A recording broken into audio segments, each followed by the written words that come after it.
अब ये हजरत ईसा के बारे में तफसील यहाँ से जिक्र की जा रही है कि उन्होंने कैसे लोगों को बताया कि वो कौन है, वो क्या है। अब एक चीज बड़ी अहम है, इन जो आखिरी में उनका स्टेटमेंट है, इन अल्लाह रब्बी व रब्बुकुम फअबुदू, यहाँ पे एक रसूल, नबी,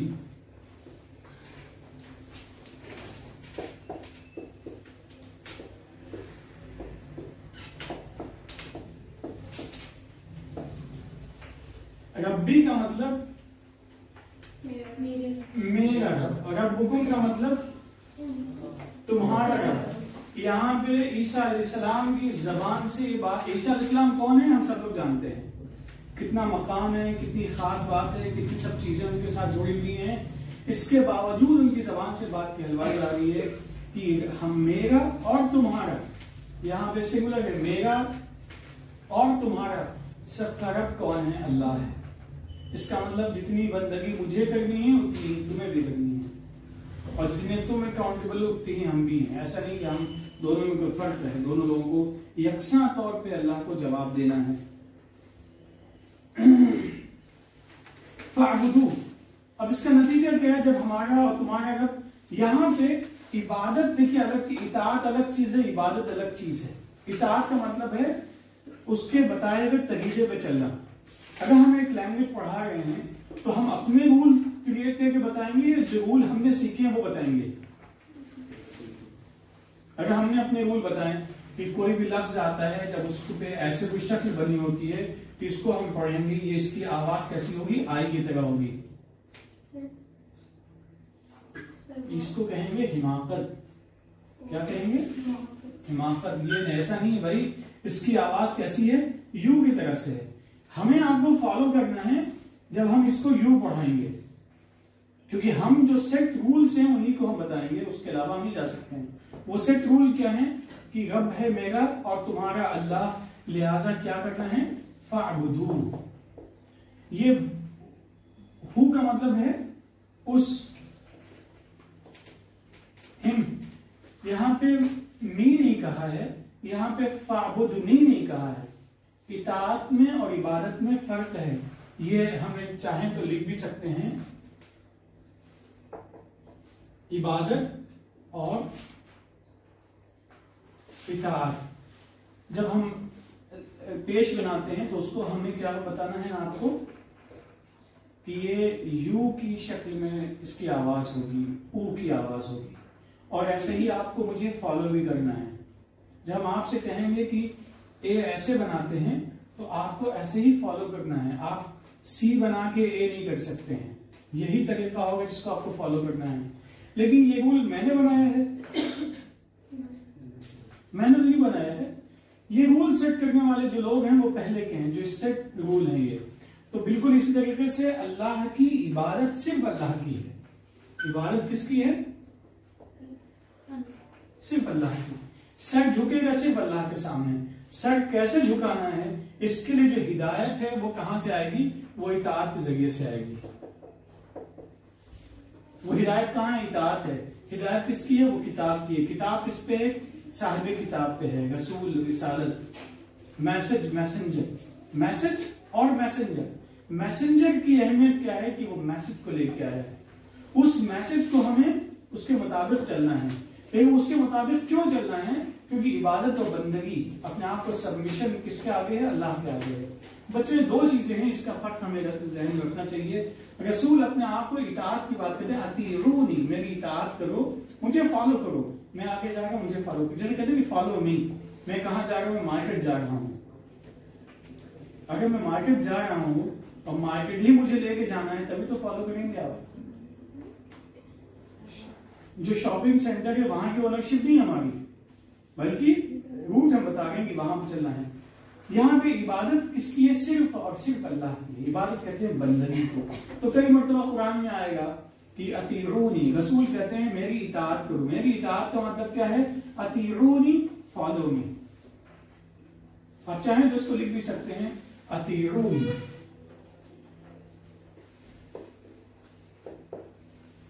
फॉलो मी। और क्या है? उअबुदू। उअबुदू उबुदू का एक ट्रांसलेशन आप देखेंगे किताबों में वर्शिप होता है। वर्शिप मतलब कोई ऐसा नहीं वर्शिप किसी का झुक गया वही वर्शिप है। जैसे उसने कहा है वैसे जिंदगी गुजारनी है, वो असल में वर्शिप है। उसने कहा है अपने माल को लोगों के लिए खर्च करो, खर्च करना वर्शिप है। उसने कहा है लोगों के काम आओ, वो भी वर्शिप है। उसने कहा है कि जब कोई तुम्हें बुरा भला कहे तो उस सिचुएशन को अवॉइड करो, वो भी वर्शिप है। तो ये है बच्चों, दो चीजें हैं, कभी कंफ्यूज नहीं होना चाहिए हमको। इताअत अलग चीज है, फॉलो करना है, और इबादत क्या है? बंदगी है, सबमिशन है। इबादत क्या है? सबमिशन तो समझते ही हम सब लोग, अपने आप को उसके हुक्म का ताबे बना देना। चलिए इसके बाद में देखते हैं क्या लिखा हुआ है। इन्नल्लाह रब्बी व रब्बुकुम, बेशक अल्लाह ही मेरा भी रब है, तुम्हारा। मुझे भूख लगती तो खाना वही देता है, मेरी माँ को भूख लगी तो खाना उसी ने दिया था, और तुम्हें भी तुम्हारी भी नीड्स को फुलफिल करने वाला वही है। लिहाजा जब वही सबका रब है तो इबादत किसकी होगी? उसी की होगी। बंदगी उसी की होगी। बंदगी रसूल की नहीं होगी, और रसूल की नहीं होगी तो रसूल के बाद तो किसी को हो ही नहीं सकती है। हाज़ा सिरात मुस्तकीम, यही सिरात मुस्तकीम। सिरात का मतलब क्या होता है? इहदिनस सिरात मुस्तकीम। सिरात का मतलब होता है रास्ता, मुस्तकीम का मतलब होता है सीधा, स्ट्रेट पाथ। फलम्मा अहस्सा, अब ईसा अलैहिस्सलाम ने जिंदगी गुजारी। यही ईसा अलैहिस्सलाम के बारे में मुकम्मल तफसील में से कुछ बड़ा हिस्सा यहाँ बयान किया जा रहा है। जब ईसा अलैहिस्सलाम ने उन लोगों में कुफ्र महसूस किया, कुफ्र का मतलब होता है इनकार, यानी उन्हें लगा कि जो उनके फॉलोअर्स हैं ईसा अलैहिस्सलाम के अपने मानने वाले हैं, उन लोगों में कुछ उनको कुफ्र इनकार महसूस किया, तो उन्होंने कहा मन अंसारी इलल्लाह। अंसारी लफ्ज जानते होंगे आप सब लोग, एक लफ्ज होता है मुहाजिर और एक लफ्ज होता है अंसार। जब मक्के से मदीना गए तो वहां पे जो लोग मदीने में थे उनको कहते हैं अंसारी, क्योंकि उन लोगों ने नुसरत की थी। नसर यंसुरु का मतलब होता है हेल्प करना, अंसारी का मतलब होता है जो हेल्प करने वाला है, मदद करने वाला है। नसरा यंसुरु, टू हेल्प, ये इसकी मीनिंग है। आपको मैंने सुना होगा वहां पे अंसारी, लेकिन यहाँ पे चलिए खैर अभी रुक जाते हैं इतनी मीनिंग पे। क़ाल अल-हवारियून नहनु अंसारुल्लाह, जो उनके आसपास के लोग थे, उनके फॉलोअर्स थे, उन्होंने कहा कि हम अल्लाह के मददगार हैं। अल्लाह के मददगार का मतलब यानी अल्लाह के हुक्म को मानने वाले हैं। उसके हुक्म के मानने का मतलब है कि हम आपकी इताअत करेंगे, अल्लाह की बंदगी करेंगे, आपको फॉलो करेंगे, लेकिन हमारा जो सबमिशन है वो अल्लाह के लिए है। आमन्ना बिल्लाह, हम अल्लाह पे ईमान लाए, वशहद बिअन्ना मुस्लिमून, और आप गवाही दे दें कि हम सब मुस्लिम हैं। ये मुस्लिम क्या होता है? मुस्लिम का मतलब होता है जिसके दाढ़ी हो, टोपी हो, सफेद कुर्ता पजामा पहनता हो, उसको मुस्लिम कहते हैं। ऐसा नहीं है। इंक किस शक्ल की होती है? इंक का, इंक जानते हैं, लिखने वाली इंक। इंक के कलर क्या क्या होते हैं बताइए जल्दी से। एक minute, black, blue, red, green, yellow, बहुत से नहीं, नाम बताइए। Yellow, purple, golden, silver. आपने यूज किए? Yes sir. Sketch, drawing, writing के लिए यूज किया आपने? Yes sir. कैलीग्राफी करने के लिए। व्हाइट कलर कितने लोगों ने यूज किया है? कुछ लोगों ने किया होगा, लेकिन मेजॉरिटी नहीं करती है। आमतौर पे हमारे पास क्या होते हैं? ब्लैक एंड ब्लू, जो हम मार्केट से अपने जो खरीद के लाते हैं। गलती से आपने ग्रीन अगर यूज कर लिया तो नेक्स्ट डे टीचर कहते हैं हमारे ये क्या बदतमीजी है, ग्रीन पेन आपने क्यों यूज किया है। और रेड कर लिया तो और भी सुनना पड़ता है कि आपने क्यों कर लिया। अगर हम यूज कर लें तो हमारे टीचर हमसे कहते हैं कि आपने क्यों इस्तेमाल किया, आप तो स्टूडेंट हैं, आप यूज कर रहे हैं। आप सिर्फ दो ही कलर यूज कर सकते हैं, लेकिन व्हाइट आमतौर पर जहन, आप जाइए दुकान में खरीदते 10 रुपए का नोट दिए, एक पेन देना भैया, वो क्या करेगा? आपको व्हाइट पेन देगा। व्हाइट एक स्पेशल रिक्वायरमेंट जब आप भी जाहिर करेंगे तब वो आपको दे सकता है। ग्रीन, रेड जितने भी हैं, लेकिन स्टैंडर्ड क्या है? Blue and black. तो इसका ये मतलब तो नहीं हुआ कि व्हाइट नहीं है इंक। होता है कि कुछ चीजें हमारे जहन में बस जाती हैं, ये तो ये कुछ चीजें बस जाती हैं। एक बच्चा है स्कूल के लिए सुबह सुबह निकल रहा है और स्टेशनरी शॉप पे जाता है, कहता है मुझे पेन दे दो। दुकानदार फौरन बड़ा सोचे समझे उसको पेन के नाम पे ब्लैक या ब्लू दे देगा उसको, अनलेस वो खुद से कहे कि अच्छा मुझे ऐसा नहीं ऐसा चाहिए। तो इसी तरीके से कई मतलब ऐसा होता है, कुछ अल्फाज होते हैं हमारे सामने, उन अल्फाज की एक खास मीनिंग अपने जहन में बसा लेते हैं। हम कहते हैं मुस्लिम, अच्छा हाँ वो सफेद कुर्ता, सफेद पजामा और या ब्लैक कलर का अबाया, हिजाब या फिर वो लंबी सी दाढ़ी, ऐसे कोई मुस्लिम होगा, टोपी लगाया हुआ, ऐसा कुछ होता है। मुस्लिम का मतलब है कि जो अपने आप को अल्लाह के हुक्म का ताबे बना दे उसको मुस्लिम कहते हैं। ये जो ज़ाहिरी चीजें हैं ये इंसानों के अपना एक एडॉप्टेशन है, बाकी इसके अलावा कुछ भी इख्तियार किया है। रब्बना आमन्ना बिमा अंज़लता, तो ये जुमला बात समझ में आ गई कि बहुत सारे अल्फाज हैं जिनका मफहूम हमने अपने जहन में बिठा लिया होता है, हालांकि उनका मफहूम कुछ और भी होता है। जैसे इंक हम कहते हैं, पेन कहते हैं, सिर्फ ब्लू और ब्लैक नहीं है बल्कि बहुत सारे होते हैं। लेकिन स्टेशनरी शॉप पे जब जाते हैं तो वहां पे वो एक खास जहन उसके पास में होता है, उसके मुताबिक वो हमको चीजें देता है, वो भी गलत नहीं है। लेकिन बहरहाल रब्बना आमन्ना बिमा अंज़लता, ऐ हमारे रब हम ईमान लाए जो कुछ आपने नाजिल किया उस पर, वत्तबअना रसूल, और हमने रसूल की इत्तबा की, रसूल को फॉलो किया। फॉलो समझ में आ गया आपको? सबमिशन अलग चीज है, फॉलो अलग करना अलग चीज है। फक्तुबना मअश शाहिदीन, तो हमें भी उन लोगों में शामिल कर लिए जो लोग शाहिद हैं, जो लोग हाजिर हैं इससे पूरे इताअत के निजाम में मौजूद हैं। एक लफ्ज उर्दू में इस्तेमाल करते हैं, इसको कहते हैं गाढ़ी उर्दू, राइट? तदबीर सुना है किसी ने?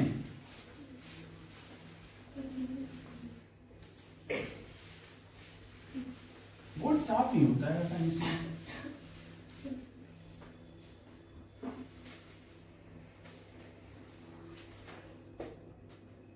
ऐसे हम लिखते हैं, उर्दू में इस्तेमाल करते हैं इसलिए उसी अंदाज में लिखते हैं तदबीर। तदबीर करना, कुछ काम करना है, इन्हें दे दो बहुत समझदार है, ये कर लेंगे, मैनेज कर लेंगे, तदबीर कर लेंगे इसकी, मैनेज कर लेंगे इसको, कैसे एग्जीक्यूट करना है इसको, कैसे अमल में लाना है, क्या करना है, सब कुछ कर लेंगे। इसी बात के लिए एक लफ्ज और इस्तेमाल होता है मक्र, लेकिन उर्दू में मक्र आते ही बड़ा घिनौना लफ्ज हो जाता है। घिनौना समझते हैं? किसी को आप मक्कार कह दें तो इससे बड़ी गाली कोई हो सकती है? कोई अब्यूजिंग या स्कोल्डिंग कोई वर्ड हो सकता है? किसी को मक्कार कहना कि अपने आप में इंतहाई दर्जे की तकलीफदेह बात है। क्यों? क्योंकि हमने उर्दू में इसका मफहूम चेंज कर दिया है।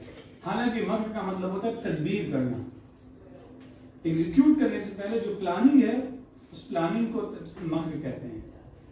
कैसे क्या होना, ये होना है, ऐसे होना है, ऐसे होना है, ये पूरा एक निज़ाम है, इसको एस्टैब्लिश करना, इसको हम कहते हैं तदबीर। मकरू, इन लोगों ने भी कुछ प्लानिंग की है, वो मकर अल्लाह, और अल्लाह ने प्लानिंग की है। तो मकर समझ में आ गया, मकर लिख लीजिए अपनी नोटबुक में और उसके आगे ब्रैकेट में आप प्लानिंग लिख लीजिएगा। मकर, ये वही मकर जिसको हम लोग इस्तेमाल करते हैं, लेकिन उर्दू वाला इसको मत समझिएगा, उर्दू में बड़ा ही इंतहाई अजीब सा लफ्ज है ये।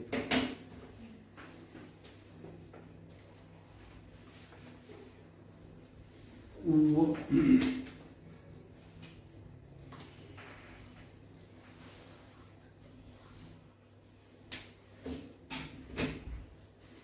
ये जो लोग हैं जो अल्लाह की इताअत नहीं करते हैं, ये लोग भी कुछ प्लानिंग करते हैं। प्लान समझते हैं, हम लोग जब कुछ करना चाहते हैं पहले हम अपने स्टेप्स तय करते हैं, step number 1, step number 2, step number 3, फिर ऐसे ऐसे ऐसे ऐसे प्लान करते हैं।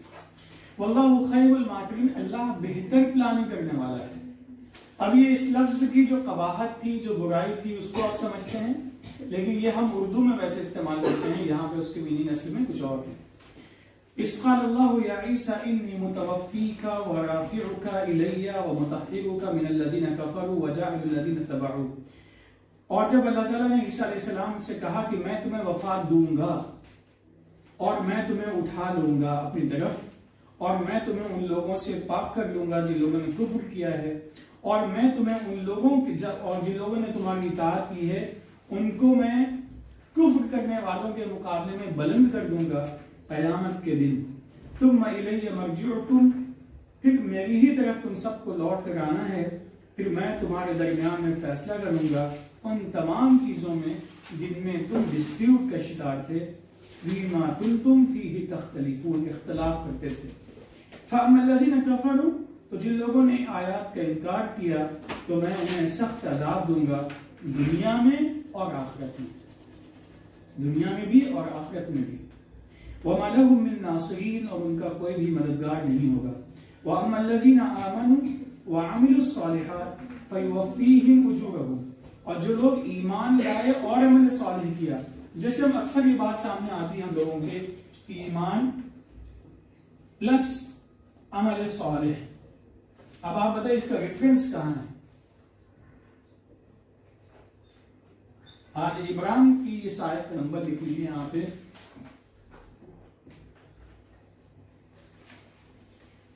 57 लिख लिए कि जो ईमान और अमल सालिह दोनों का यकजा होना, दोनों का एक साथ में होना लाजमी है, नहीं है तो कुछ नहीं है। फ़अम्मल्लज़ीना कफ़रू फ़ुअज़्ज़िबुहुम अज़ाबन शदीदा फ़िद दुनिया वल आखिरह, और इसके मुकाबले में वो लोग हैं अम्मल्लज़ीना आमनू व अमिलुस सालिहात। एक तरफ वो लोग जिन्होंने कुफ्र किया, एक तरफ वो लोग जो ईमान और अमल सालिह का कॉम्बिनेशन जिनके पास मौजूद है, उन्हें अल्लाह पूरा पूरा अज्र देगा, यानी जितना वो डिजर्व करते हैं वो सब उन्हें देगा। और अल्लाह ताला जुल्म करने वालों को पसंद नहीं करता है। ज़ालिका नतलूहु अलैका मिनल आयाति व ज़िक्रिल हकीम, और ये हम तुम्हें सुना रहे हैं, निशानियां हैं और ये ज़िक्र हकीम है, यानी हिकमत भरी बातें हैं जो तुमको सिखा रहे हैं। हिकमत किसे कहते हैं? इसके अंदर बहुत सारा सबक है हमारे लिए समझने के लिए।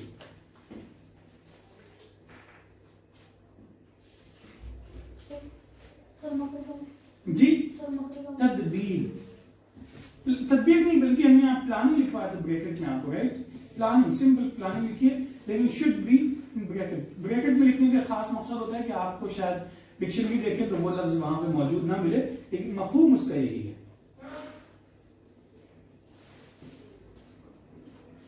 कुरान मजीद में हजरत ईसा को हजरत आदम से के जैसा बताया है। ये हजरत इन्ना मतल ईसा इंदल्लाहि कमतल आदम, कि आदम अलैहिस्सलाम की तख्लीक में किसी को डाउट था, उनकी क्रिएशन में किसी को नहीं है। ईसा अलैहिस्सलाम के सिलसिले में भी किसी किस्म की परेशानी होने की जरूरत नहीं है। वहां भी आदम अलैहिस्सलाम को पैदा किया अल्लाह ने, और फिर उसके बाद में ईसा एक मिसाल है। खलक़हू मिन तुराबिन, आदम को मिट्टी से बनाया। मिट्टी से बने थे आदम, यस। सुम्मा क़ाल लहू कुन फयकून, फिर मिट्टी से उनका निजाम। ये बताइए, आप सब लोग खाना खा के आए हैं आज? रोटी या चावल दोनों में से कोई एक इस्तेमाल किया है? वो रोटी किस चीज से बनी थी? आटा किस चीज से बना था? गेहूं कहाँ से आया था? वो या मिट्टी से बनी हुई चीज खाई थी आपने? मिट्टी खा सकते हैं। अब यहीं पे आपको का इस्तेमाल लाजमी है, यानी अल्लाह ने बनाया मिट्टी से है, एक निजाम के तहत रोटी अपनी इस शेप में हमको नजर आती है। निजाम के तहत आदम को मिट्टी से पैदा किया है, लेकिन एक निजाम के तहत हम लोग यहाँ इस शक्ल में नजर आते हैं। तो निजाम वाली बात बड़ी अहम है, हमें समझना चाहिए। इन्ना मसल ईसा इंदल्लाहि कमथली आदम, ईसा अलैहिस्सलाम की मिसाल अल्लाह के नजदीक आदम जैसी है। आदम को अल्लाह ने तुराब से, मिट्टी से बनाया, फिर कहा कि हो जा तो वो हो गया। मिसाल समझ में आ गई होगी, मिट्टी से बनी हुई रोटी हम सब लोग खाते हैं, कैसे खाते हैं? निजाम के तहत वो वजूद में आती है।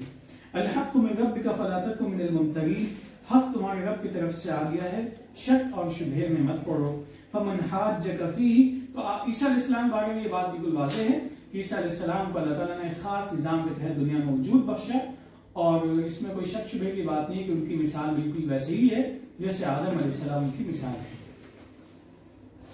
फमन हाज्जका फीह मिन बअद मा जाअका मिनल इल्म फकुल तआलू नदउ अब्नाअना व अब्नाअकुम व निसाअना व निसाअकुम व अनफुसना व अनफुसकुम थुम्मा नब्तहिल फनजअल लअनतल्लाहि अलल काज़िबीन।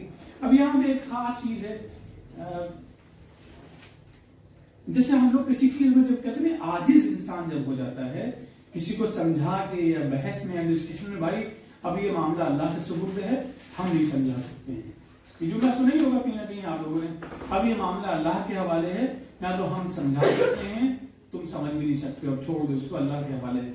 वैसे यहाँ पे जब कोई बहस करे ईसा अलैहिस्सलाम के सिलसिले में, हालांकि इल्म तुम्हारे पास में आ चुका है, क्या इल्म आ चुका है कि उनकी मिसाल आदम अलैहिस्सलाम की जैसी है, तो अब उनसे लोगों से कह दो कि भाई आओ हम अल्लाह से दुआ मांगते हैं और हम बस यही कहेंगे कि जो लोग गलत हैं अल्लाह की रहमतों से वो दूर हो जाएं, इसके अलावा कुछ नहीं है। इंसान जब इंतहाई कहते एक्सट्रीम में पहुंच जाता है फ्रस्ट्रेशन के, तो वहां पे कहता है भाई अब हम आपको समझा ही नहीं सकते हैं, अल्लाह ही तुम्हारा हाफिज है, अल्लाह ही तुम्हारा हाफिज है। इन हाज़ा लहुल क़ससुल हक़, बेशक ये हक वाक़या है, वमा मिन इलाहिन इल्लल्लाह, अल्लाह के सिवा कोई इलाह नहीं है। देखिए हजरत आदम की इबादत की जाएगी क्योंकि उनको बड़े खास अंदाज में पैदा किया गया था, ऐसा कुछ है नहीं। ईसा अलैहिस्सलाम को की इबादत की जाएगी नहीं। कोई रसूल भी इबादत के लायक नहीं है, इबादत के लायक सिर्फ एक अल्लाह है, तो इबादत सिर्फ अल्लाह की है। हाँ, अल्लाह की इबादत के लिए हमें फॉलो करना पड़ता है उस रसूल को जिसके पास में वो किताब आई भी होती है, बिल्कुल उतना ही जितना कि एक टीचर आपको बताता है कि भाई ऐसे ऐसे आपको फॉलो चलना है, कदम उठाने हैं। व इन्नल्लाह लहुल अज़ीज़ुल हकीम, और बेशक अल्लाह ताला गलबे वाला है, हिकमत वाला है। ये बार बार ये दो चीजें एक साथ आती हैं, अजीज और हकीम। अजीज ये इस बात की निशानी है समझाने के लिए कि महज कुव्वत का होना, ताकत का होना, गलबे का होना बहुत ज्यादा बड़ी बात नहीं है, ये तो होता ही है। इसके साथ में यह है कि हकीम भी है। अल्लाह ताला हम लोगों की तरह से नहीं है कि क्विक जैसी बिला वजह जहन में जो कुछ आता है फैसला, उसकी हर चीज हर फैसला उसमें हम एक्यूरेसी देखेंगे, परफेक्शन देखेंगे, हर चीज बड़ी सलीके से बनी तैयार की हुई होती है। अब ये तमाम बातें जब सामने आ जाती हैं, इसके बाद भी लोग मुंह मोड़ लें, रसूल की इताअत न करें, अल्लाह की इबादत न करें, तो बेशक अल्लाह ताला फसाद मचाने वालों को जानता है। लिहाजा हमें क्या करना चाहिए ऐसी सूरत में? एहसास करना चाहिए, अपनी बातें आगे कह देनी चाहिए और झगड़े में नहीं पड़ना चाहिए। यहीं पे रुक जाते हैं इंशाल्लाह आयत नंबर 64 से अगली क्लास में।